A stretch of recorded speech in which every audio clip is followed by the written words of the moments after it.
Kaigat ulang coba-coba. Nah teman-teman, banyak nih yang nge-DM yang kasih tahu ke aku, bang, bahas Barcelona, bang, bahas Messi tidak dibawa ke pertandingan menghadapi Dinamo Kiev di Liga Champions Eropa. Jadi sekilas aja aku bahas, dan beberapa hal statement dari Ronald Koeman ketika konferensi pers bakalan kita bahas dikit-dikit ya teman-teman ya. Kurang lebih seperti itulah ya. Nah untuk pertama guys, untuk back dari Barcelona kan mengalami krisis ini. Sebelumnya teman-teman scroll aja ke bawah di konten membahas Gerard Pique. Nah, jadi di situ dibandingkan beberapa bek Barcelona. Nah, ada Pique, ada Umtiti, ada Araujo dan lain sebagainya. Jadi di situ udah jelas guys ya, siapa plan yang baik untuk Barcelona ketika Gerard Pique cedera. Udah ada dibahas di situ. Selain itu, banyak kok pemain-pemain Barca B ya, walaupun secara pengalaman tidak mumpuni, tetapi tidak salah untuk mencoba. Dan banyak lagi yang bisa dijadikan opsi, mulai dari digesernya Sergio Busquets ke belakang, ataupun yang sekarang sudah dilakukan, yaitu menggeser Frenkie de Jong ke posisi belakang. Itu udah dilakukan guys ya. Nah, selain itu teman-teman, di konferensi pers ini juga Ronald Koeman menjawab, nah, kenapa Lionel Messi tidak didatangkan ataupun tidak dibawa ke pertandingan Dinamo Kiev menghadapi Barcelona. Jadi dijelaskannya, kami telah memutuskan untuk tidak membawa Messi atau De Jong karena di Liga Champions poin kami lebih aman dan mereka perlu diistirahat. Jadi di sini clear guys ya, Messi dan De Jong tidak dibawa karena alasan ya secara posisi Barcelona tidak begitu genting ya, walaupun ini kan sepak bola. Ini kan bukan matematika, 1 sama 1 sama dengan 2. Tetapi dengan pertimbangan sangat dalam teman-teman, di situ disampaikan Ronald Koeman bahwa Messi dan De Jong harus istirahat. Memang mereka ini menjadi pemain yang paling sering bermain di Barcelona guys ya.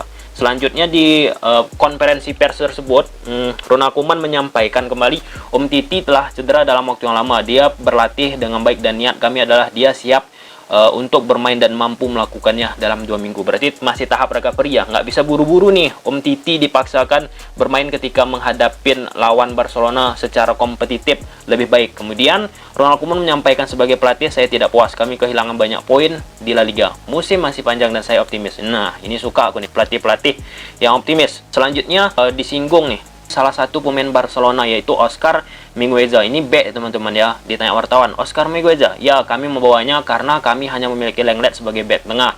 Araujo masih berlatih secara individu, kami tidak akan mengambil risiko dengan sedikit back yang kami milikin. Kemudian Koeman menyampaikan kembali, ketika ada pemain cedera kami memberikan kesempatan kepada pemain lain seperti Oscar Mingueza.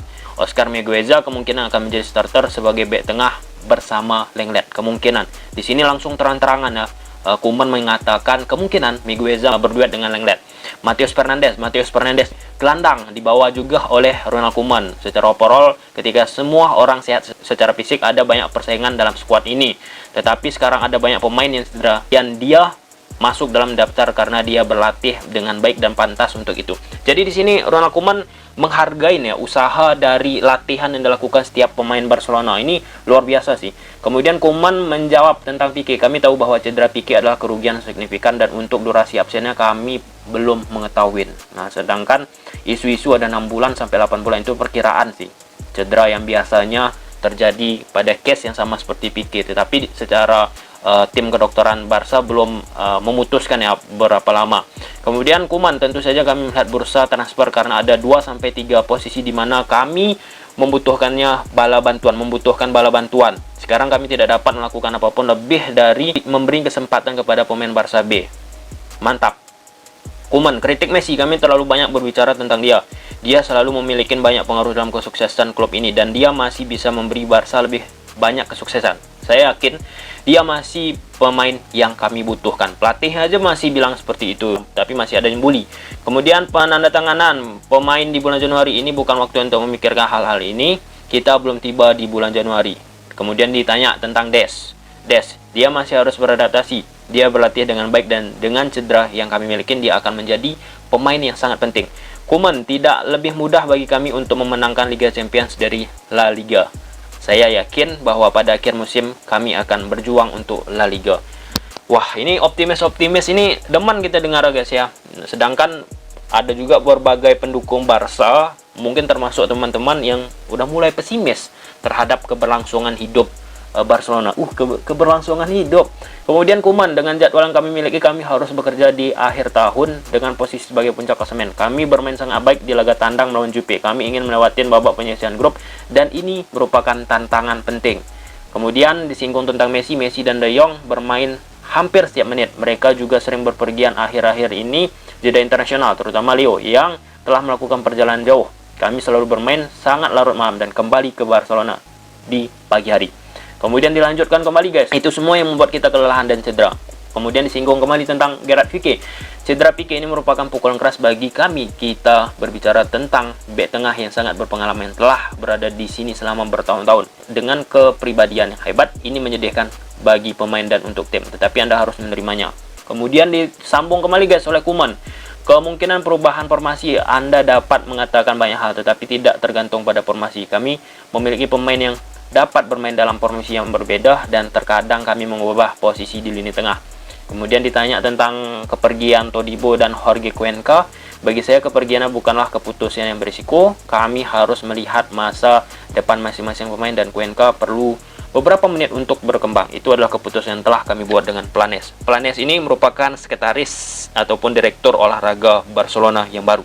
Nah, jadi guys, kurang lebih itulah yang disampaikan Koeman ketika konferensi pers. Nah, dari situ kita bisa menggambarkan bahwa Koeman masih optimis nih ketika menghadapi Dinamo Kiev, walaupun ya banyak pemain-pemain Barcelona yang mengalami cedera. Kalau kita lihat dari konferensi pers tersebut, Barcelona juga bersama Ronald Koeman secara optimis, masih sangat-sangat optimis guys. Ronald Koeman ini sepertinya pelatih yang selalu berpikiran baik, nggak mau berpikiran buruk. Bahkan Ronald Koeman mengatakan itu semua nggak masalah karena masih ada Barca B. Nah, ini pelatih yang menghargai apa yang ada bukan ada apanya, seperti itu guys. Kemudian banyak yang menghujat Ronald Koeman ini harus pergi, Ronald Koeman ini harus sengkang, nggak cocok di Barca, out. Sedangkan banyak pelatih-pelatih yang harus diberi waktu terlebih dahulu untuk menjadi pelatih yang top. Ya, ada beberapa pelatih yang ketika melatih langsung memberikan gelar. Tapi ada beberapa pelatih yang ya perlu waktu untuk meraih gelar tersebut, teman-teman. Jadi, inilah hasil beberapa pemain yang dibawa Barca ketika Liga Champions menghadapi Dinamo Kiev, teman-teman. Nah, kita baca sama-sama. 1 Ter Stegen, 2 ada Des, kemudian ada Alena, Griezmann, Pjanic, Braithwaite, Dembele, Puig, Neto, Coutinho, Lenglet, Pedri, Trincao, Jordi Alba, Matheus Junior, Inaki Vena, Migueza, Konrad. Messi nggak dibawa, De Jong tidak dibawa guys. Sampai situ clear guys ya.